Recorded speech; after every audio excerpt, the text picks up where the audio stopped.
మామూలుగా మనము 2.5 గంటల సినిమా చూపిస్తారు మామూలుగా డైరెక్టర్స్.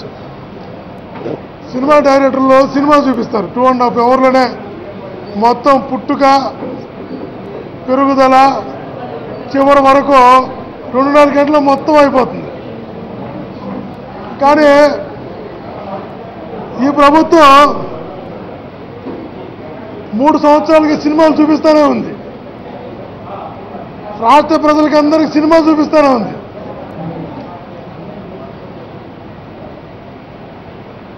చంద్రబలిలాగా మంచి బాహుబలిలాగా బాహుబలి కన్నా మించిన సినిమాలు చూపిస్తాను.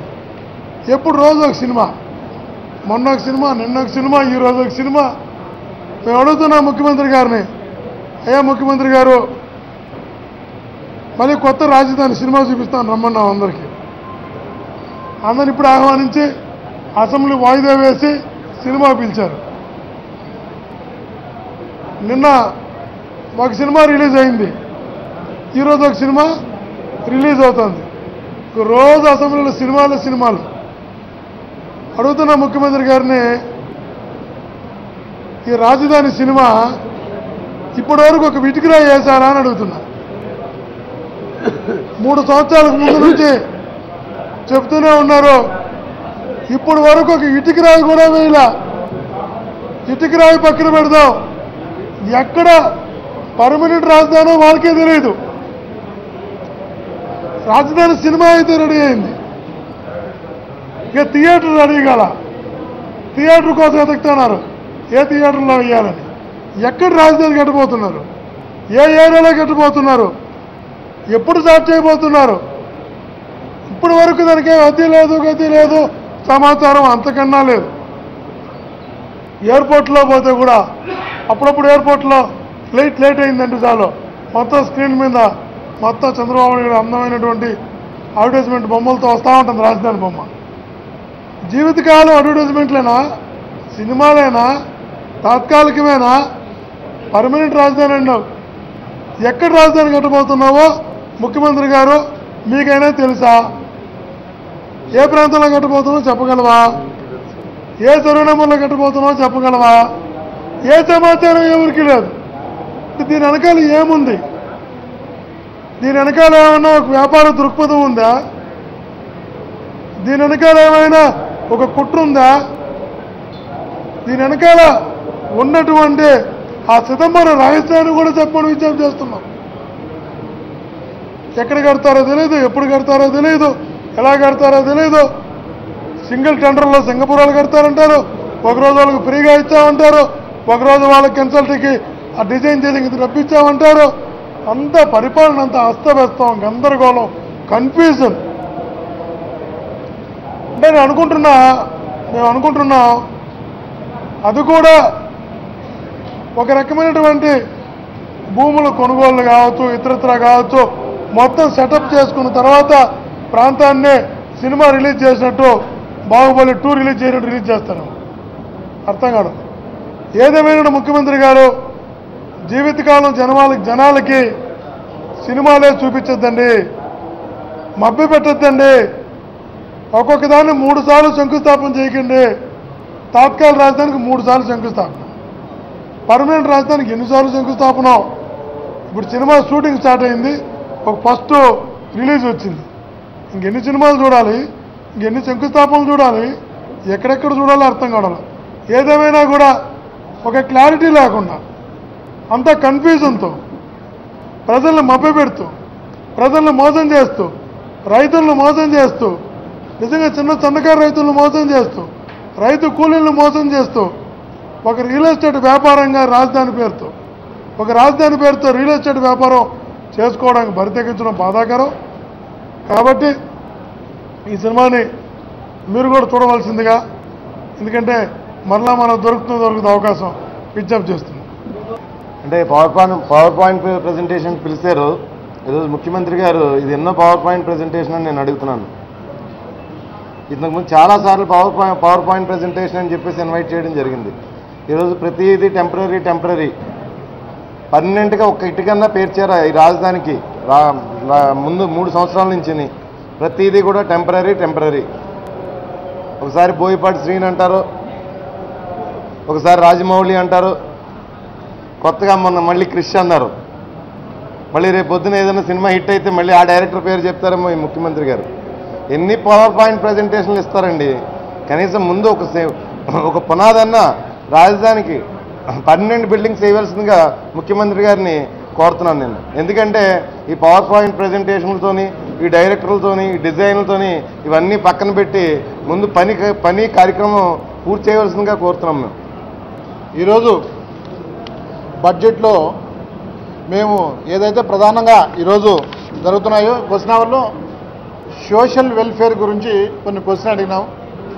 మేము ఒకటే అడిగాం, 2014-15 అదేవిధంగా 15-16, 16-17 ఈ బడ్జెట్లో మీరు ఎంత కేటాయించారు, ఎంత మీరు రిలీజ్ చేశారు, ఎంత మీరు ఖర్చు పెట్టారని అడిగితే వాళ్ళు టోటల్గా చూపించిందేమో చాలా హై మొత్తంలో చూపించారు. దాదాపు ఫస్ట్ ఏమో 3,224 కోట్లు చూపించారు. అదేవిధంగా వాళ్ళు రిలీజ్ చేసిందేమో కేవలం 2,531.00, ఖర్చు పెట్టిందేమో కేవలము 2,244.00. ఈ విధంగా టోటల్గా ఈ 3 సంవత్సరాలు పెట్టిన వాళ్ళ సోషల్ వెల్ఫేర్ కట్టిపెట్టిన డబ్బులు పూర్తిగా దాంట్లో కనీసం 50% కూడా ఖర్చు పెట్టిన నయం. ఈ విధంగా అంకెలేమో మీరు విపరీతంగా వేల కోట్లు చూపించడము, తీరా మీరు ఖర్చు పెట్టేదానికి దాదాపు 50%, కనీసం లెస్ దాన్ 50% ఖర్చు పెట్టడం నిజంగా చాలా బాధాకరమైన విషయము. ఈరోజు ఏ ప్రాంతానికి పోయినా దాదాపు 3 సంవత్సరాలైంది రాష్ట్ర ముఖ్యమంత్రిగా అయిపోయి, బహుశా దేశంలో ఏ ముఖ్యమంత్రిగా ఆయన చేయడమో ఏ ఇల్లు కూడా సాయం చేసిన పరిస్థితి ఈరోజు ఉన్నది. ఎస్సీ కాలనీలో కానీ, ఎస్టీ కాలనీలో కానీ, అదేవిధంగా బీసీ కాలనీలో కానీ ఎక్కడ కానీ 3 సంవత్సరాలైంది ఏ గృహం కూడా ఇంతవరకు నిర్మించలేదు. పైగా ప్రతి బడ్జెట్లో హౌస్కి దానికి కేటాయిస్తూ ఉంటారు. దాదాపు 500 కోట్లు, 700 కోట్లు. ఏమైపోతున్నాయి ఆ అమౌంట్స్ అంతా అని చెప్పేసి మీ ద్వారా ప్రభుత్వాన్ని అడుగుతున్నాం. ఈరోజు చూస్తున్నాం, ఈరోజు చాలా ఊళ్ళో కానీ కరెంటు సమస్య. ఈరోజు ప్రధానంగా ఒక దగ్గర ఆంధ్రప్రదేశ్లో ఎక్సెస్గా పవర్ ఉంది, ఎక్సెస్గా పవర్ ప్రొడక్ట్ అవుతుంది. అయినప్పుడు కూడా ఈరోజు ఎస్సీ కాలనీలో కానీ, ఎస్టీ కాలనీలో కానీ ఈ మీటర్కు అప్ టు 50%, 50 యూనిట్స్ వరకు మీకు ఫ్రీ అని చెప్తున్నారు. ఈరోజు ఎక్కడెక్కడా ప్రాతిపదిక జరగలేదు. ఏ ఊర్లో ఏ పల్లెలో పోయినా ఎక్కడ పోయినా అసలు కరెంటు మీటర్లు పెట్టాలంటే మీటర్లు పెట్టుకున్న దాదాపు వేల రూపాయలు వసూలు చేస్తున్నారు ఎస్సీ ఎస్టీ కాలనీలో. సో ఇది భయపడిపోతున్నారు జనాలు.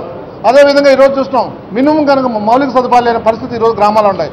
ఒక దగ్గర ఎస్సీ ఎస్టీ సబ్ ప్లాన్ అంటారు. సబ్ ప్లాన్లో మీరు నిజంగా మీరు పెట్టిన బడ్జెట్ ఏంది, మీరు ఖర్చు పెట్టేది ఏ విధంగా, టోటల్గా ఇతర పనులకు డైవర్ట్ చేసే పరిస్థితి ఈరోజు ఉండదు. సో ఈ విధంగా ప్రభుత్వం టోటల్గా అంకెల గ్యారెంటీ చూపిస్తారు తప్ప బడ్జెట్లో ఖర్చు పెట్టేటప్పుడు చాలా తక్కువ ఖర్చు పెట్టే పరిస్థితి ఉన్నది. సో ఇటువంటి అంకెల గ్యారెంటీ మానుకోండి, దయచేసి ప్రాక్టికల్గా వాస్తవ రూపంలో ప్రజలు చేయాలని చెప్పేసి మీ ద్వారా మేము తెలియజేస్తాం.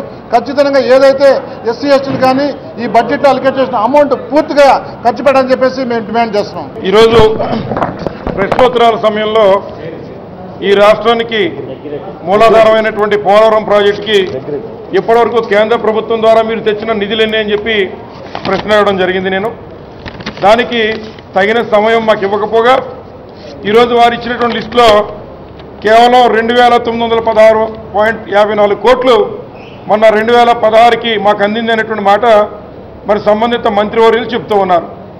ఈవేళ నేను అడుగుతూ ఉన్నాను, ముఖ్యమంత్రి గారు పోలవరం పేరు చెప్పి షటిల్ సర్వీస్ చేస్తున్నటువంటి ఈ ముఖ్యమంత్రి గారు మరి మిత్రపక్షమైనటువంటి బీజేపీ వారి దగ్గర నుంచి ఈ మరి నిధులు సాధించడంలో ఎందుకు వెనకబడ్డారని చెప్పి సందర్భంగా మేము అడుగుతున్నాం. ఇప్పటివరకు మరి పోలవరం ప్రాజెక్టుకి వీరు తెచ్చిన నిధులు కేవలం 2,900 కోట్లు అయితే మరి రాజశేఖర రెడ్డి గారు ముఖ్యమంత్రిగా ఉన్నప్పుడు ఆయన 5,000 కోట్ల రూపాయలు ఆయన టైంలో ఖర్చు పెట్టినటువంటి ఫిగర్ ఉంది. మరి ఈ రకంగా పోలవరం పేరు చెబుతూ కాలం గడుపుతున్నారు కానీ నిజంగా పోలవరం మీద ఈ ప్రభుత్వానికి చిత్తశుద్ధి లేదనే విషయాన్ని ఈ సందర్భంగా మనవి చేస్తూ ఉన్నాను. ముఖ్యంగా మన మిత్రపక్షం అక్కడ ఉన్నప్పుడు వీరు నిధులు ఎందుకు తేలేకపోతున్నారంటే వాస్తవంగా చంద్రబాబు నాయుడు గారు ఏదైతే ప్రైజ్ ఎక్స్ప్లెనేషన్ పేరుతో 16,000 కోట్లు ఉన్నటువంటి ఈ పోలవరం ప్రాజెక్టుని 40,000 కోట్లు చేసి చూపించడం వల్ల ఈరోజు మోడీ గారు చంద్రబాబు నాయుడు గారు నమ్మట్లేదన్న విషయాన్ని ఈ సందర్భంగా మేము మనవి చేస్తూ ఉన్నాను. ఓటు నోటు కేసుకి అమ్ముడు పడిపోయినటువంటి చంద్రబాబు నాయుడు గారు పోలవరం నిధులు తేవడంలో విఫలమయ్యారు. ఈ ప్రభుత్వం విఫలమైందన్న విషయాన్ని ఈ సందర్భంగా మనవి చేస్తూ ఉన్నాను. అలాగే ప్రత్యేక హోదా కోసం జగన్మోహన్ రెడ్డి గారు మాట చెప్పారు. ప్రత్యేక హోదా విషయంలో మా ఎంపీల చేత మేము అవసరమైతే రాజీనామా చేస్తామని చెప్పారు. మరి అటువంటి తరుణంలో నిజంగా చంద్రబాబు నాయుడు గారికి పోలవరం ప్రాజెక్టు మీద చిత్తశుద్ధి ఉంటే మీరు బీజేపీ ప్రభుత్వం దగ్గర నుంచి 2017-18 బడ్జెట్లో కనీసం ఒక రూపాయి తీసుకురానందుకు మీరు నిరసనగా మీ ఎంపీల చేత రిజైన్ చేయించేటువంటి దమ్ము మరి నారా చంద్రబాబు నాయుడు గారికి ఉందా అని చెప్పి ఈ సందర్భంగా అడుగుతున్నాను. అలాగే శాసనసభలో మంత్రులు ఏదైతే ప్రజా సమస్యల మీద చర్చించడం మానేసి కేవలం సినిమా డైలాగులతో కాలక్షేపం చేస్తున్న విషయాన్ని ఈ సందర్భంగా మనం చేస్తూ ఉన్నాం. మరి చాలా హాస్యాస్పదంగా అనేక సమస్యలతో రాష్ట్రం కొట్టుమిట్లాడుతూ ఉంటే మేమందరం మా బాధలు మా నియోజకవర్గాల్లో ఉన్న సమస్యలు ఇక్కడ ప్రస్తావన చేద్దామని చెప్పి ఇక్కడికి వచ్చి మాట్లాడుతూ ఉంటే ఇవాళ మంత్రులు కేవలం మరి హాస్యంగా కేవలం సినిమాలు చూసి వచ్చి ఆ డైలాగులు పవిత్రమైన శాసనసభలో చెప్పు నవ్వుతున్నారన్న విషయాన్ని ఈ సందర్భంగా మనవి చేస్తూ ఉన్నాను. ఇప్పుడు కూడా ముఖ్యమంత్రి గారు ఈ యొక్క రాజధాని మరి దాని మీద ఒక లైవ్ షో చూపిస్తామని చెప్పి కార్యక్రమం పెట్టారు.